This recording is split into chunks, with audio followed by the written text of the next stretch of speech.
The following program is a work of broadcast students from the British Columbia Institute of Technology. BCIT Magazine features news stories from around the Lower Mainland over the past week. Responsibility for the content of the show rests completely with the students and their BCIT instructors. Today on BCIT Magazine. The right to die debate continues at BC Supreme Court. And civic politicians in Burnaby fight for the youth vote. Finally, are First Nations municipal voting rights under siege?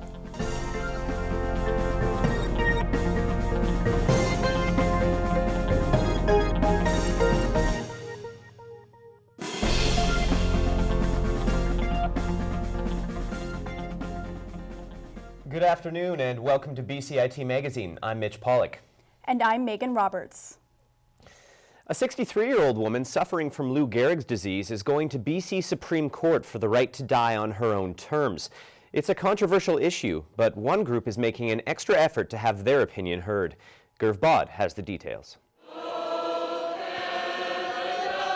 Demonstrators from the Euthanasia Prevention Coalition gathered outside BC Supreme Court to protest against the case of Carter versus Canada, which is seeking to legalize assisted suicide. Dr. Will Johnston, who is the chair of the EPC, says changing the laws could have disastrous effects. We want Canadians to be aware that according to the wording of this court case, assisted suicide or euthanasia would be available even to someone who was not dying. A young person with HIV or with diabetes, one of my patients with congestive heart failure would qualify under what they're talking about. John Coppert, a brain cancer patient, says the current laws protect Canadians. And I'm worried that at several points in that journey, if I'd been given the legal option of taking my own life, I might have done it. I wouldn't be here today. I'm going all the way with this, okay? But I wouldn't be here today. I may not be here if it wasn't for, our law prohibiting assisted suicide. That law is there to protect people like me. And so the people who have showed up today have a real concern that Canadians are only going to see one half of the story. And unless they get out and shiver on a cold Vancouver morning and you do your job of showing both sides of the story, that some bad public policy decisions are going to be made. Canada's euthanasia and assisted suicide laws are being challenged for the first time since Sue Rodriguez attempted in 1993, and the EPC is hoping its efforts will help uphold the decisions reached in that case. Gurv Bod in Vancouver for BCIT Magazine. The last 3 Burnaby municipal elections have seen just 1/4 of eligible voters turn out to the polls. Voter apathy is especially strong among 20-somethings. As Mark Staling found out, local politicians are turning to social media to hook young voters. It's municipal election time and voter turnout is always an issue. Numbers are very low in Burnaby, especially among young people, which raises the question why such apathy. Honestly, I don't really put it on the top of my list of things to do. At the end of the day, whoever is chosen, I don't think it really is going to matter to me. I feel like it doesn't really affect me. I just don't think students have a lot of issues that the city can really address. I just think that no matter who you vote for, they're always going to say one thing, do the other thing. So really, with their campaigning, it really doesn't mean anything to me. 28-year-old Green Party candidate Matthew Stewart understands where they're coming from. We are young people in general. Our average age of our candidates are much younger, so we're more familiar with the social media kind of, format and the way things work. So for us, it comes down to really trying to ask questions to people and engage the sort of people that we think are on social media, which are typically the younger demographic, for sure. Team Burnaby's Jim Favero is a big believer in the power of social media. So people have to get out, go to the media sources, go to the web sources, the social media, find out who the candidates are. And this is what we're encouraging people to do, is to get out there, find out who the candidates are, find out who the different political parties are, what their issues, what their platforms are, but get engaged in the process. As the Twitter generation, as the Facebook generation grows older, I think that will be the expected norm on how politicians engage with them. So we're really probably on the cusp of this, and I'll bet you by the next election 3 years from now, you're going to see a lot more social media content, more savvy candidates. Hopefully the boom in technology will lead to a boom in young voters on November 19th. Mark Staling in Burnaby for BCIT Magazine. Meanwhile, a North Vancouver politician has touched a nerve, proposing that all people living on First Nations land lose their right to vote in municipal elections, a move which some are calling racist. Michael Popove has the story. Lower Mainland residents head to the polls this weekend. And if a group of Vancouver politicians have their way, Natives and anyone living on reserve lands will be stripped of their right to vote in local elections.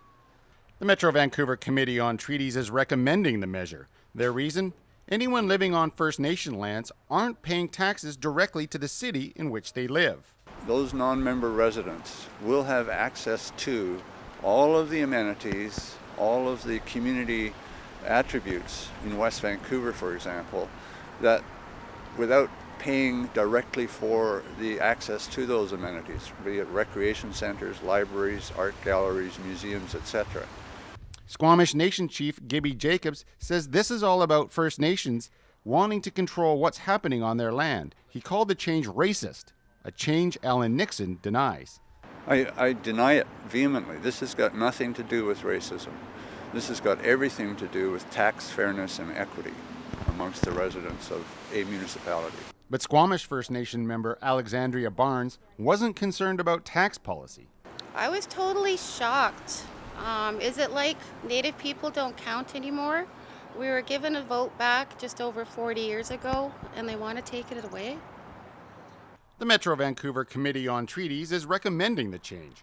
It's in response to a Squamish Nation development plan that calls for up to 12,000 residential units to be located on the North Shore Reserve.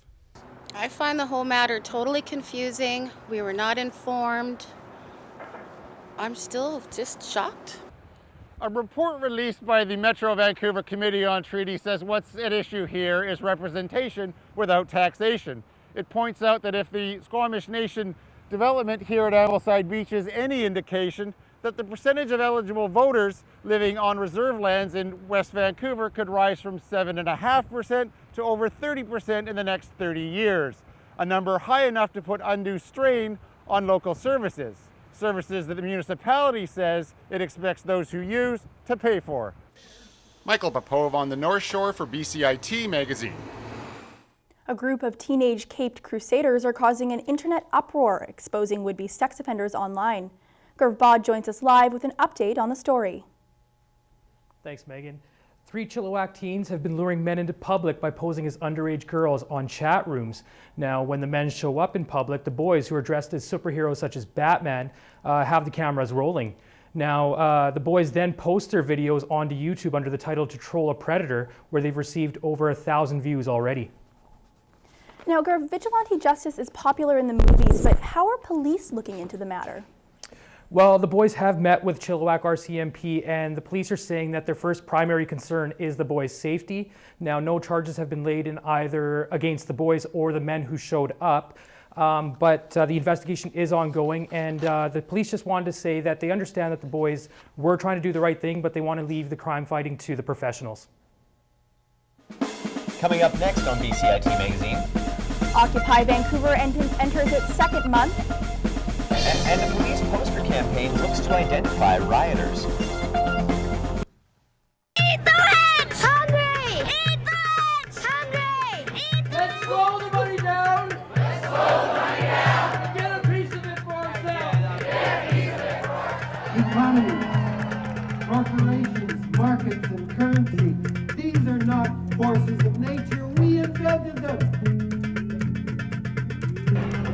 We will take our money out of the bank, close our accounts, and move our money into credit unions. Take it easy. Take it easy! But take it. These tents need to go now. We lost him.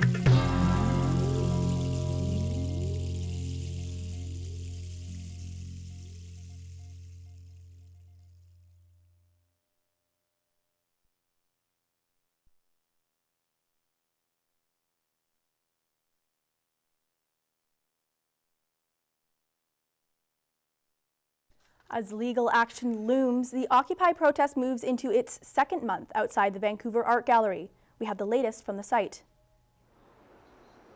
It was a quiet morning at Occupy Vancouver, but 2 marches are planned for Thursday afternoon in support of the hard crackdowns on fellow Occupy movements in the United States. There's been a fairly extensive crackdown in the United States on some of the occupations, and Oakland, Portland, and Wall Street. Obviously, there was they moved in and tried to flush everyone out, and so we're trying to do what we can to show our support and solidarity with those movements. The city continues to seek a formal injunction to shut down the encampment on grounds of trespassing. The waiting game continues. With the legality of Occupy Vancouver still before the courts, city officials are scrambling to come up with plans to settle the month-long protest. Our Paul Albee has this report. We ask you not film inside the tents, please. Occupy Vancouver continues to be the center of controversy as Mayor Gregor Robertson said he has no plans to cut the power supply to the camp. NPA City Council candidate Joe Karanji says, while cutting electricity to the protesters has always been an option to resort to, there are better ways to resolve the standoff. The question is, how can this thing end in a proper fashion? Cutting the power is an option that the city had right from the beginning, and they chose not to exercise that option. They should bring a team of people in, people that deal with housing, people that deal with drug addiction, the fire department, the police, try to help as many people who have problems as possible. When those people are removed, whoever's left, you try to negotiate with them in a fair manner. If they're unwilling to negotiate, then at that point, maybe that's an option you exercise, cutting the power. Those asked about whether the government should cut the power to the camp were split amongst their responses. I don't even think they should be there because as a person who lives in Vancouver, I can't use that space. It's cold, it's winter, I'm somewhat sympathetic, but I really think the main purpose of the occupation, has been destroyed. Okay, they made their point. Let's try to figure out another option that the government will listen to you. I would say no. I am a true believer in free speech and protest as long as it's peaceful. It's not about being cruel to people. It's about ending this thing in a manner that is morally acceptable to the majority of the residents. The city is taking measures to make the camp safer by removing large tarps as well as vacant tents and the pallets they rest on. Paul Albee in Vancouver for BCIT Magazine. The Vancouver police are wallpapering the city with 35,000 posters covered with the faces of unknown rioters. Police have already charged 60 people and hope to move that number to 700 with the posters. Gurv Bod has this report. Today we're doing something that we've never done before in our history. As I speak, we have 150 volunteers who are blanketing our region, distributing our Riot Roundup poster. The Vancouver Police Department will be handing out the Riot Roundup posters in areas such as schools, transportation hubs, and in businesses affected by the riots. These are suspects that we believe committed criminal acts the night of June 15th during the riot.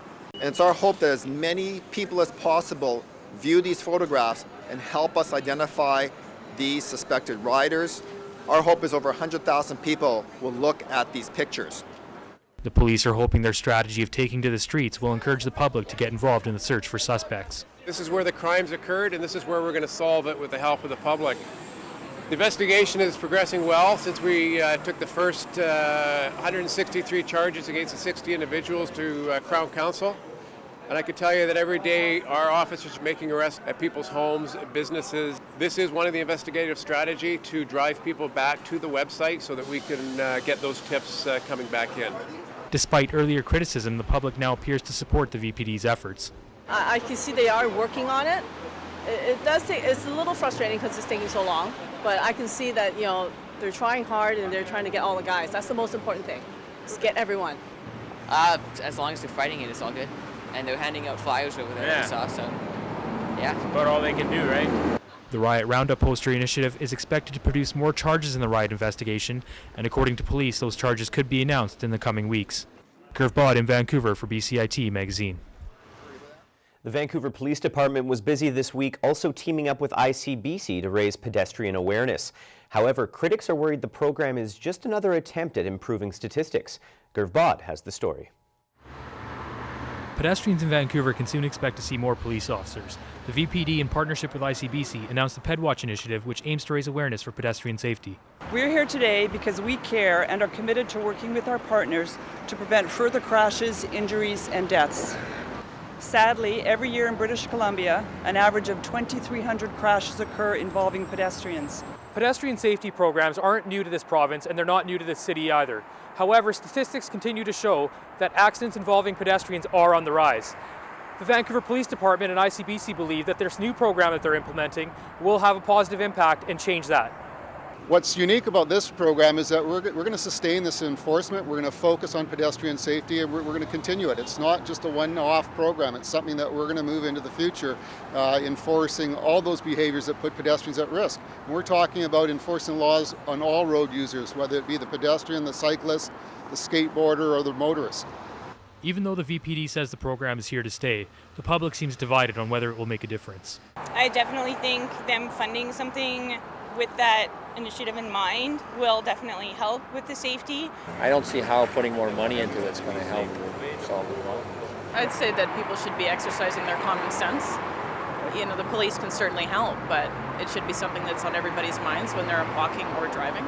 It will take time to determine whether the initiative is a success, but the Vancouver Police and ICBC feel they are taking steps to improve safety and raise awareness in the city. Gerv Bott in Vancouver for BCIT Magazine. With winter just around the corner, much of the local wildlife population is taking to hibernation. But a local furry resident is making one last visit to Simon Fraser University before heading to his wintry slumber. My co-anchor Mitch Pollock has this story. On a cold November day, SFU students stroll to and from their fall classes. But around this time of year, students aren't the only ones using the school pathways. There was a special visitor to SFU this weekend. A black bear cub was spotted in and around the student housing area, which is right next to the forest. Director of Public Affairs and Safety Advocate Don McLaughlin explains. The bear was fossicking around the residence area, attracted by garbage. One of the things that attracted it was people's Halloween pumpkins. May look like a nice Halloween thing for a human being, breakfast for a bear. It was right here, in this housing complex, where a bear that's been nicknamed Simon made his way up through the courtyard, up these steps, and poked his head inside to surprise a group of young students. The young bear was tranquilized and sent to Critter Care, an animal rehabilitation center in Langley. Meanwhile, Don McLaughlin has some tips for students encountering bears. Phone security, campus security, and let them know, and they will come and see what they can do about the bear. But realistically, bears don't like mixing with human beings, so if you see one, there are just some simple precautions you can take. Bears don't really want to mix with you. They don't want to fight with you. So if you happen to encounter a bear, the best advice people give is to talk to the bear in a sort of firm but not yelling tone of voice. You can use as many four-letter words as you like. With plenty of safe garbage disposal devices on campus, bear encounters are few and far between, making sure that human beings are the only mammals visiting this campus. Mitch Pollock in Burnaby for BCIT Magazine. Coming up next on BCIT Magazine, a major tennis tournament is returning to Canada. And video game characters go from screen to canvas.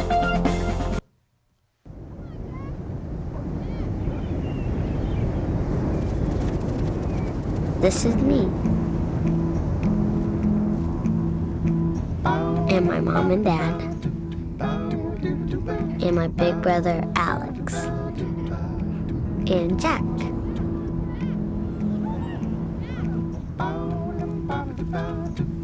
This is the day I learned that sandals got their name from sand. That jellyfish aren't made of jelly. That stars don't just come from the sky. That the ocean is bigger than all of us. This is the day we all got to forget I was sick.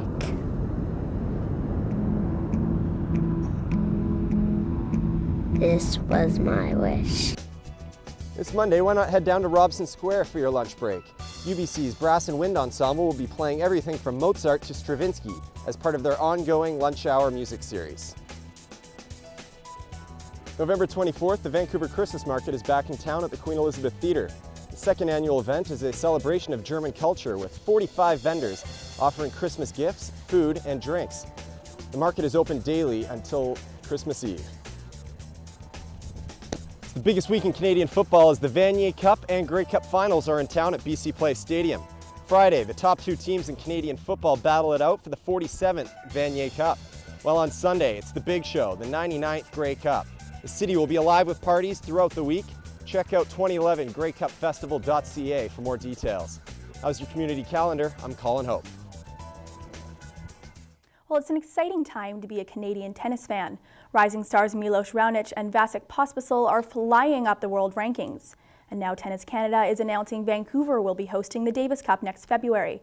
Michael Popov has the details from UBC.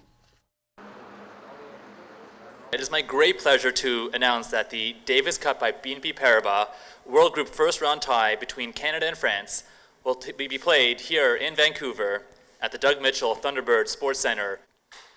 Not since 1992, when Daniel Nestor upset world number one Stefan Edberg, has Canada played host to the top tier of Davis Cup tennis. Unbelievable! In February of next year, the Doug Mitchell Thunderbird Sports Centre will be transformed into a 5,000-seat tennis stadium, a stadium that Davis Cup team captain Martin Laurendeau hopes provides a raucous home crowd advantage, and the Canadians will need it. France is it's a big challenge for us. They have 4 guys in the top 20. They literally have 2 or 3 Davis Cup teams within that team, and so they have great depth, and whoever they put, it's going to be great players coming at us. Today's announcement is especially exciting for hometown tennis phenom Vasek Pospisil. The 21-year-old Vancouver native is responsible for Canada's first advancement on the world group level since 2004. Pospisil single-handedly carried Canada to victory in Israel 2 months ago, a feat Canadian tennis fans hope he repeats right here at home. Michael Popov in Vancouver for BCIT Magazine.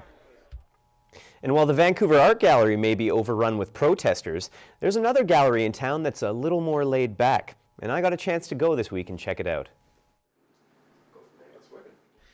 Game Deals in Gastown is usually just a video game store, but for most of November, it's the home to a unique art show. Curator Michael Cohen and photographer Everett Jelly and about a dozen other artists have used video games as an artistic inspiration. Yeah, 8 Bits of Destiny. So it's it's kind of a weird title, and when you say it to people, it catches right off the bat. But people then go, "Well, what is it?" And you have to explain, "Well, it's a video game art show." From Mario 2 to Street Fighter to even Red Dead Redemption, the full spectrum of video games are represented, and not just by paintings. Photographer Everett Jelly brought his own unique spin to the gallery. It's my profession, so when Mike first introduced the idea of 8 Bits of Destiny to me, I thought a lot about doing something out of my comfort zone, trying to do something more authentic in 8-bit, but the more I thought about it, given the diversity of the art show, I figured, let's do photography. Like somebody took those silly little pixels and they've, thought up this crazy idea for a piece of art. That makes the original art. Just by default, because the second that anything inspires you that's been created by another human being, you got to consider there's some sort of art in there. And Bits of Destiny 4 is already, we're already underway with it. There's a little bit of design and that sort of stuff that's gone into it, so you'll probably see posters popping up a little sooner than the other shows. We'll be doing it next year at the same time in November, so if you want information about it, 8bitsofdestiny.com is the place to go for that. 50% of all sales from this show go straight to a charity called Child's Play, which brings video games to children in hospitals to take their minds off their illnesses. Mitch Pollock in Vancouver for BCIT Magazine. With HMV's flagship location in downtown Vancouver set to close its doors in January, stores selling hard copy CDs are becoming a thing of the past. Paul Albee reports. Local DJ Patrick Weiler has thousands of songs in the comfort of his room, none of which are from store-bought CDs. Hard copies of music CDs are dead. I don't even have a CD player. Most people don't. Some cars these days aren't even having them installed. And I think hard format music is dead. I think it's surprising they lasted as long as they did. The way that people get music definitely has quite a bit to do with their age, just because you have to know how to search for it online. And if you're not used to using the computers and the internet, then it'll be a lot more difficult to do that. And so it's definitely something that the most recent generations are more proficient at. While hard copy music CDs are becoming obsolete, records are making a comeback. A lot of people still love vinyl, and there's been a huge revival in stores that sell vinyl records, because some people claim, I'm not sure it's true or not, but some people claim that the quality of the sound is so much better. So I think if these things survive, it'll be in very small, very specialist niche markets. HMV's main business was selling recorded music. Future Shop, recorded music and video are pretty small parts of their business, and as the same is for Best Buy. So it enables people to listen to music, or enables people to do their computing or to play their games. And I don't see any big threat on the horizon for them. Paul Albee in Vancouver for BCIT Magazine. Google is moving into the music industry, launching their own online store. The store will allow you to buy, store, or stream tunes, but only if you've been invited by a current user. Now, if you have any questions or comments regarding this program, please visit us online at bcitbroadcastnews.ca or bcit-broadcast.com. I'm Mitch Pollock. And I'm Megan Roberts. That was today's BCIT Magazine. Thanks for watching. We'll leave you some scenes from Ambleside Beach.